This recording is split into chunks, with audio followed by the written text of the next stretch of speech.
The Hound by H.P. Lovecraft.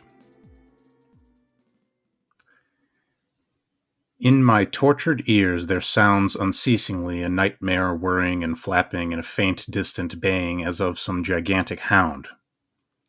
It is not dream, it is not, I fear, even madness, for too much has already happened to give me those merciful doubts. St. John is a mangled corpse. I alone know why, and such is my knowledge that I am about to blow out my brains, for fear I shall be mangled in the same way. Down unlit and illimitable corridors of eldritch fantasy sweeps the black, shapeless nemesis that drives me to self-annihilation. May heaven forgive the folly and morbidity which led us both to so monstrous a fate. Wearied with the commonplaces of a prosaic world, where even the joys of romance and adventure soon grow stale, St. John and I had followed enthusiastically every aesthetic and intellectual movement which promised respite from our devastating ennui. The enigmas of the symbolists and the ecstasies of the pre-Raphaelites were all ours in their time, but each new mood was drained too soon of its diverting novelty and appeal. Only the somber philosophy of the decadence could hold us, and this we found potent only by increasing gradually the depth and diabolism of our penetrations. Baudelaire and Huysmans were soon exhausted of thrills, till finally there remained for us only the more direct stimuli of unnatural personal experiences and adventures. It was this frightful emotional need which led us eventually to that detestable course which even in my present fear I mention with shame and timidity, that hideous extremity of human outrage, the abhorred practice of grave robbing. I cannot reveal the details of our shocking expeditions, or catalog even partly the worst of the trophies adorning the nameless museum we prepared in the great stone house where we jointly dwelt alone and servantless. Our museum was a blasphemous, unthinkable place where, with the satanic taste of neurotic virtuosi, we had assembled a universe of terror and decay to excite our jaded sensibilities.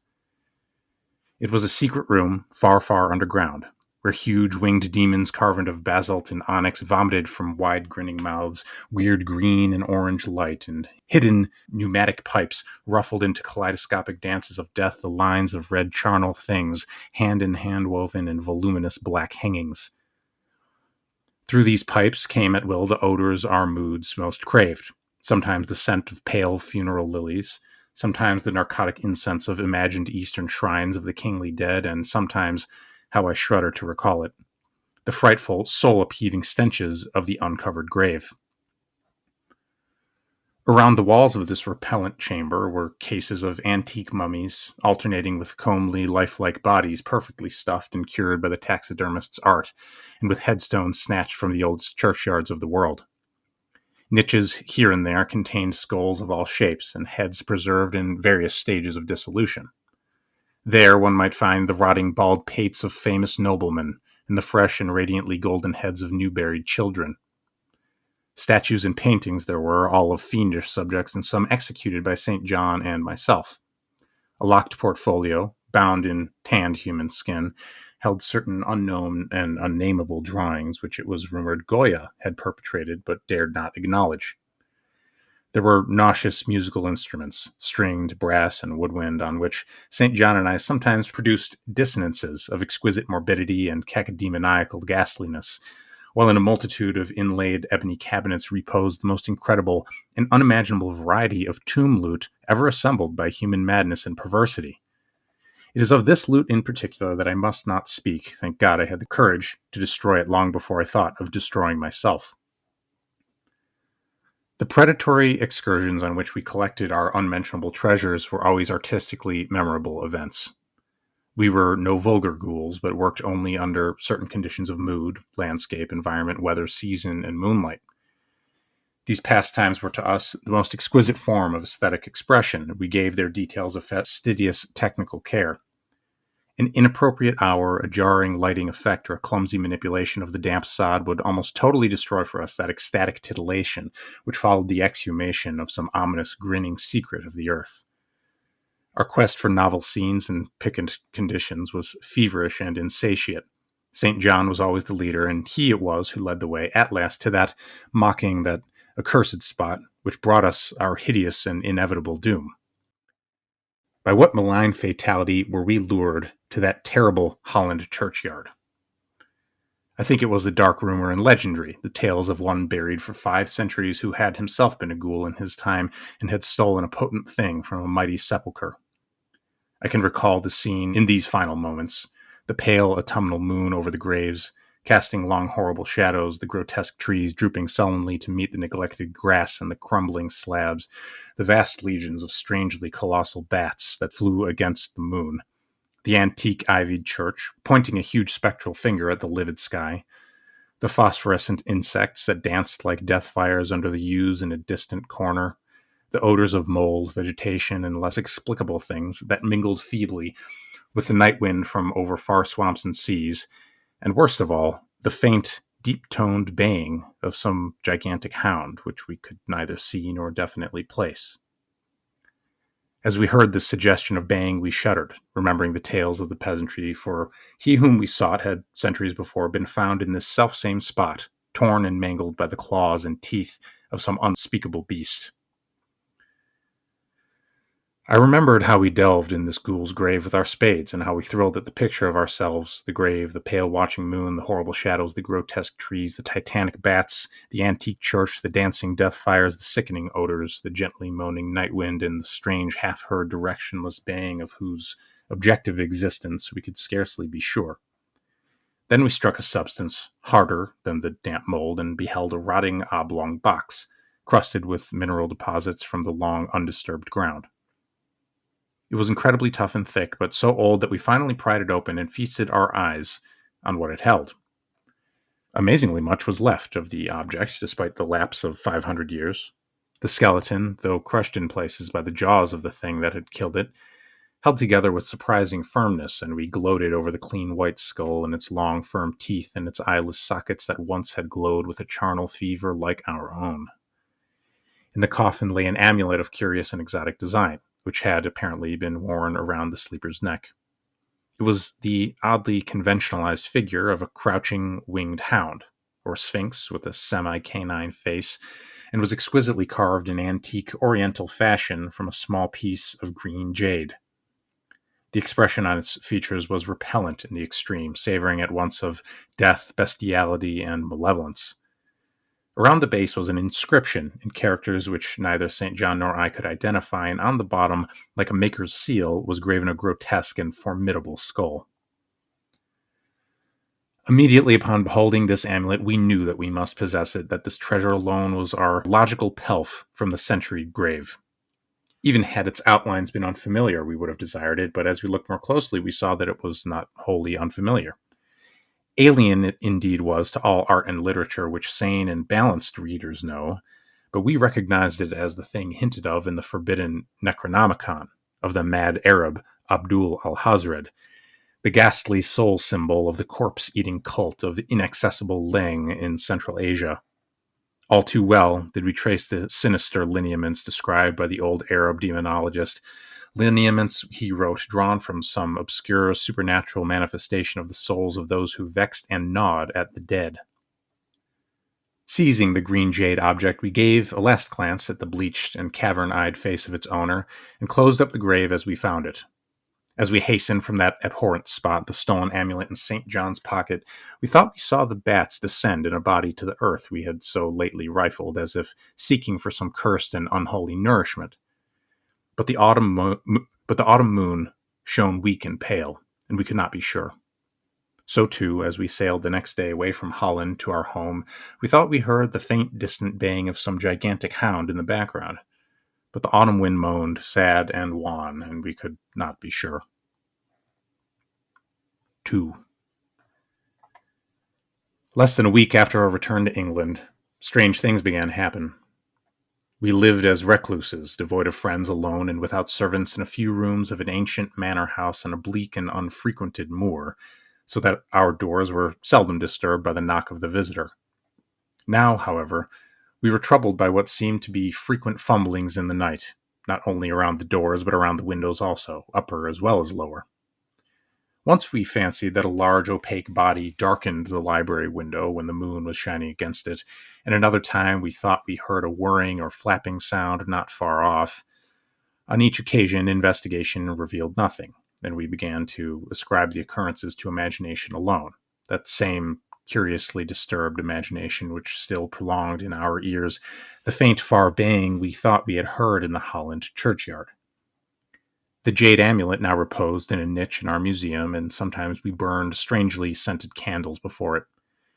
We read much in Alhazred's Necronomicon about its properties and about the relation of ghouls' souls to the objects it symbolized, and were disturbed by what we read. Then terror came. On the night of September 24th, 19, this part is scratched out, I heard a knock at my chamber door. Fancying it St. John's, I bade the knocker enter, but was answered only by a shrill laugh. There was no one in the corridor. When I roused St. John from his sleep, he professed entire ignorance of the event and became as worried as I. It was that night that the faint, distant baying over the moor became to us a certain and dreaded reality.